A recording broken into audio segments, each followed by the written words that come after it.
The untold story of how America won its freedom. A whisper in the wind, the secret war that forged a nation. Forget the powdered wigs and the pristine pronouncements. Forget the myth of inevitable victory. The truth of America's birth is far more astonishing. A tapestry woven from secret codes, staggering logistical miracles, and an almost unbelievable amount of sheer, bloody luck. You think you know how the United States won its independence? You recall the famous battles, Lexington, Concord, Saratoga, Yorktown. You see the portraits of Washington, Jefferson, and Franklin. But beneath the polished veneer of schoolhouse history lies a shadow war, a brutal, high-stakes game of espionage, political brinksmanship, and economic collapse that almost strangled the nascent nation in its cradle. This is the story of the impossible, the true account of how an unorganized, bankrupt collection of 13 colonies, outmatched, outgunned, and deeply divided, managed to fell the greatest military and financial empire on earth. It did not hinge on a single glorious charge. It hinged on the unwavering, often anonymous sacrifice of a few thousand souls who risked the gibbet every morning they woke up, on an audacious winter expedition that defied all reason, and on a global alliance secured by the most unlikely of diplomatic spies. This is the untold story. This is the truth of America's freedom. Part 1. The Fire in the Mind, 1765 to 1775. The Tyranny of the Tea and the Price of Paper. The war for independence was not born on the battlefield, but in the taverns, the printing presses, and the drawing rooms of London and Boston. The colonists did not rise up against absolute despotism. They rose up against the very idea of it, against the subtle erosion of ancient English rights. The Stamp Act of 1765, taxing paper, was not just an economic burden, it was a psychological weapon, and perceived attempt to strip the colonists of their self-governance. It was here, not at Lexington, that the seeds of revolution took root, nurtured by a powerful, largely forgotten intercolonial communications network, the Committees of Correspondence. Long before a Continental Congress met, these shadow governments, a true testament to decentralized revolutionary organization, were linking Boston to Charleston, moving information, coordinating boycotts, and spreading propaganda. They were America's first and most effective intelligence network. James Otis and the Writs of Assistance.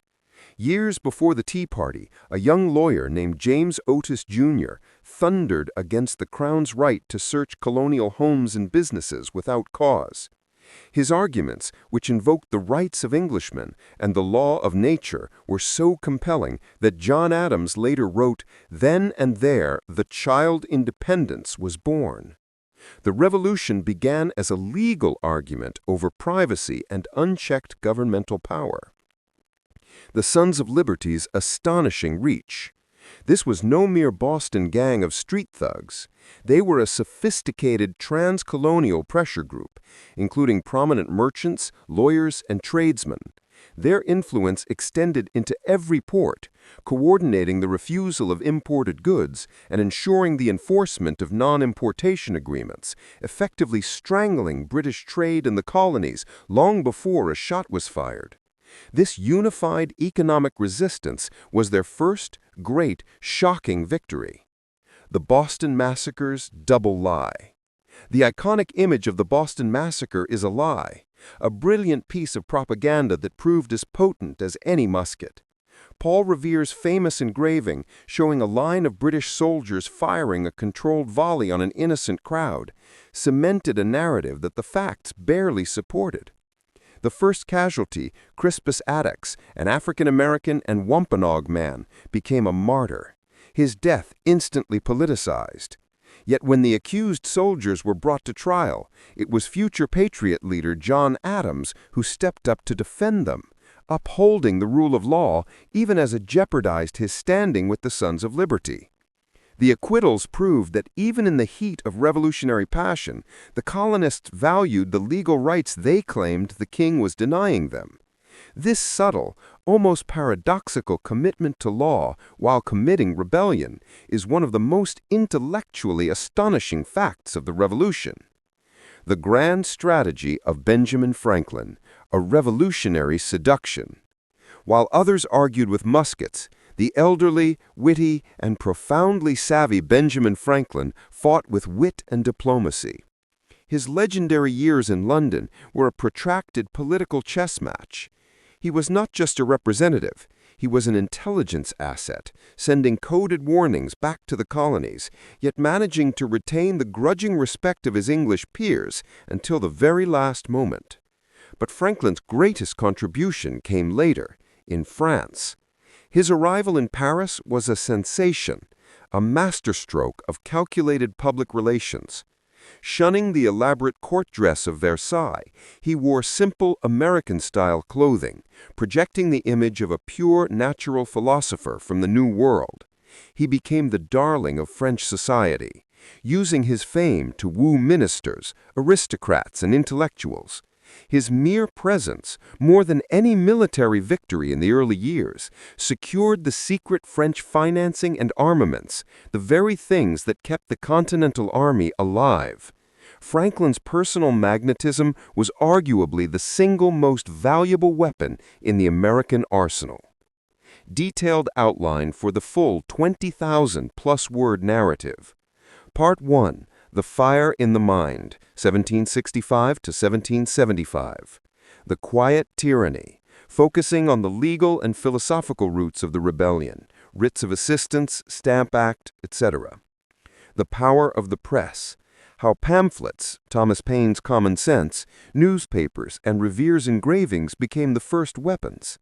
Founding Spies, the establishment of the Committees of Correspondence as an early decentralized intelligence network. The Loyalists Within, detailing the reality that a third of the colonists supported the Crown, creating a true American Civil War. Part 2. The Impossible Army, 1775 to 1777. Washington's Burden, the true agonizing struggle to transform a ragtag militia into a professional army, discipline, desertion, and pay. The colossal feat of Henry Knox, the astonishing 300-mile winter transport of 60 tons of heavy artillery from Fort Ticonderoga to Boston, a logistical miracle that forced the British evacuation. Trenton and Princeton, the near death of the cause. The desperate high-risk gambles Washington took to save the Revolution from collapse in the brutal winter of 1776 to 77. Detailed look at the Haitian perspective and the element of surprise. The Foreign Volunteers, the indispensable roles of Lafayette, von Steuben, the Prussian who professionalized the army at Valley Forge, and Kosciuszko, the Polish engineer who designed the defenses at Saratoga. Part 3. The Shadow War and the Deep State, 1778 to 1781. The Culper Spy Ring, a deep dive into the most effective and closely guarded American spy network. Agent 355, the mystery of the female spy whose identity remains unknown but whose intelligence was critical to foiling British plots. The Code, the astonishing methods of invisible ink, code books, and dead drops. The Benedict Arnold disaster, how the most successful American general became the most infamous traitor and the close call of George Washington's capture. The Swamp Fog and the Partisan War, the brutal internal fighting in the South, focusing on figures like Francis Marion, who fought a guerrilla war against Loyalist militias and British regulars. The Financial Miracle, the incredible tale of Robert Morris, the financier of the Revolution, who leveraged his personal credit and international network to keep the Continental Army paid, clothed, and fed, often through questionable and daring financial schemes. Part 4. The Global Chessboard, 1778 to 1783. Franklin in France. The full story of Franklin's diplomatic masterclass, securing the Treaty of Alliance and the entry of France and Spain into the war. The war on the seas, the crucial role of the French and Spanish navies, and the forgotten American privateers who devastated British shipping. A look at John Paul Jones and the audacity of the Continental Navy. The Siege of Yorktown's true architects. It was not just Washington's army. It was the crucial arrival of the French fleet under Admiral de Grasse and the French army under Rochambeau that made the victory possible. A detailed account of this complex joint operation. The Treaty of Paris and the price of peace. The difficult negotiations and the surprising shrewdness of the American delegation, Franklin, Adams, and Jay, to secure truly advantageous borders against the wishes of their own French allies. Part 5. The Unfinished Revolution, 1783 to 1789. The Newburgh Conspiracy. The true terrifying moment in 1783 when the unpaid, mutinous army almost staged a coup, and how Washington's profound moral authority and personal sacrifice saved the fledgling republic. Shays' Rebellion and the failure of the Articles. The post-war economic chaos and the domestic insurrections that proved the first government was too weak to survive. The Constitutional Convention's dark heart. The intense backroom battles over slavery, representation, and the power of the federal government. The compromises that created a nation, but also planted the seeds of the Civil War.